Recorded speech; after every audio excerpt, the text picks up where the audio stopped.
Well, mine's definitely different than yours because I got into racing with my father. And yours thought it was the dumbest thing on the planet. He did. Well, what did your dad say? What did he get you into it? How would you So we, when we were growing up, we always went to races and stuff. And when I was, 12, 13, he bought a 78 Malibu and stripped it down and put a roll bar in it, not a full cage, but we built a bracket car in the garage. Ran 1120s, 1130s, something like that, all motor deal. Nothing super fast, nothing fancy, but that's where I started, was building that car with my dad in the garage. Where was that? In Washington, in Olympia. Yeah, so you and your dad raced, and he probably turned you into mechanic number one, didn't he? So, I mean, how I learned how to work on cars and stuff is when I helping him do that and build the complete car. But then when I started driving and having my own cars, something was wrong with it, something broke on it, whatever. He would come home with a part, set the part on the ground, and say, "Well, there you go, figure it out. There's the tools, there's the car, there's the part." And then he would sit there in a chair with his Budweiser and say, "No, you're doing that wrong." Wouldn't tell me how to do it right, but he would definitely tell me when I was doing it wrong. And that's how I learned, just trial and error and figuring it out. And I didn't have money to pay somebody else to do anything, so we did it all ourselves. We did everything on that car, from assembling the motor to body and paint to, we had a guy. We took the car to a guy to have him put the roll bar in it, but everything else, we did it in that garage. My mom was pissed when we painted that car in the garage. Oh, I bet she was. My wife was mad when I painted that Trans Am. So, yeah, we built that car from ground up. Did you get your own race car then later? So, I had street cars and stuff like that. And then when I was living in Phoenix, I was working at what's the name of it? All Valley Impound. I was working at All Valley Impound doing impounds and repossessions, and there was an auction, and there was a Malibu that came up in the auction. I bought it for $250, drove it home, and that car went from, it was just a little V6, totally stock, whatever, to, by the time I was done with it, 4 years, 5 years later, whatever, it ran 8s, street car, small block, single turbo. That was when I first started getting into fuel injection. We put classic fast on it, like the original fast fuel injection deal. Brian Macy taught me how to tune it and not blow it up, and that was pretty cool. So we could drive it to the racetrack, change fuel, and run, a high 8 and drive it back home. Nice. And that was in 2006. So that was fast back then. That was fast. So you got married on that drag strip, or the one in Olympia? Bremerton, yeah. Yeah? Yeah, we got married. That was her idea. Tara's idea. That was her idea, yeah. She's like, "We'll just do it at the racetrack." I was like, whatever you want. It's not a bad woman. So it was kind of a shitty day, though. We went up there. It was it was called turbo something. It was like a turbo meet thing. And we ran the car on Friday, blew up the intercooler, welded that back up, broke something else, fixed that. And Saturday, got married, blew the transmission up. So yeah, we broke a lot of shit that weekend. That's the way it should be. Yeah. That's why you go racing, or that's what happens when you go racing. How'd you guys go to Arizona? So when I was 21, I was just over Washington and the rain and everything else. And I was like, you know what, I'm packing my crap up and I'm leaving. So I packed all my stuff and hit the road and ended up in Tucson. lived in Tucson for a year and a half. Was working at a tire shop, Fletcher's Tire and Auto. They asked me if I would move up to Phoenix to be a service manager up there. So I moved up to Phoenix, and I met Tara in Phoenix. And then that's when we first met in 2004, 2003, somewhere in there. Would have been 2003. Yeah. So, and then we ended up moving back to Washington in 2005. We're back up in Washington, and that's when I had the Malibu then, and that's when we, actually finished building it and everything else. So, and we moved back to Tucson, or back to Phoenix in 2011. I'd say I had a very different experience. So when I was a kid, I remember one of my uncles was a fighter pilot. And I remember Hot Rod Magazine having an article where the dragster was faster than a steam catapult on a carrier. Oh, yeah. So him and I had that discussion, and I remember telling him then, like, I'm going to race cars, and I'm going to race really fast cars. Of course, it seemed like a total dream. We were poor kids from a poor family that hated cars, technically. Right. I mean, a car was a means to get somewhere. It was not a means to outrun your buddy. To me, it was a means to outrun a buddy. So, time goes by. I get my first hot rod. My dad, he thinks that it's the dumbest thing ever. He's like, you might as well get a heroin addiction. It'll cost you less. And so, I get this car, 72 Challenger. And we went to work on it. I built up an engine for it, 360, ported the heads, did all the things to it, rebuilt the transmission, everything myself, because we were poor, but everything that I could scrape money together for. And we used to take that car and go town to town and just street race anybody who would, just to prove. It was dumb. It was like just to show we were the fastest, but it was fun. Right. It was something to do. It was something that kept us out of trouble, different kind of trouble, I guess. Right. And then so I've taken two big breaks in my life. I took the break there when I said, I can't make a living here. I can't make it in Southwest Kansas, in towns where, there are more cows than people, more deer than people. Like, I knew I needed to do something different.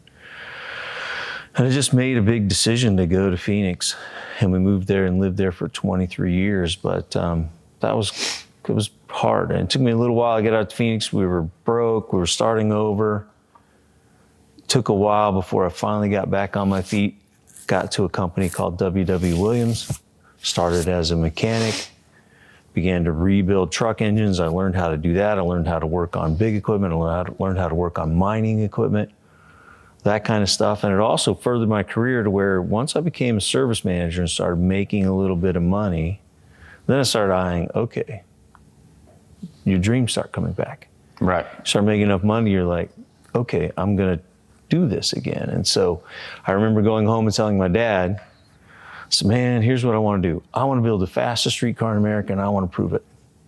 He said, well, that's the dumbest idea I've ever heard. But if you want the old Trans Am, and it was sitting out behind the shed. And so I came back a week later, maybe it was a month later, and I was now branch manager of Phoenix for Williams.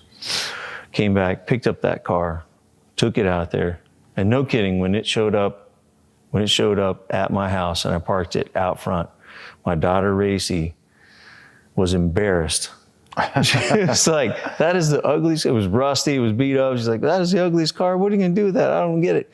Well, over time in Phoenix, I found a 78 Trans Am in someone's backyard for $50. No engine, no transmission, but straight as an arrow and not one spot of rust. Been a Phoenix car its whole life. Put the fenders, the doors, everything on that car. Painted myself in my garage like you talking about. That made all the neighbors very, very proud. Yeah. Yeah. 3 a.m, the air compressors going off, the paint fumes are going everywhere. A smell that doesn't get out I'm of the going like garage hell, for a while. Yeah, we're gonna have a car done. I couldn't afford to pay anybody else to do it, and I wanted to do it myself. So that car, I put the cage in it over time. I 4-linked it myself. Like, we did all of the work. I say myself, me, Justin, Reggie, The three of us really did all of the work and got that car. We cut quarters. I remember one time I'm cutting the floor pans out of it. We'd moved to 71st Drive.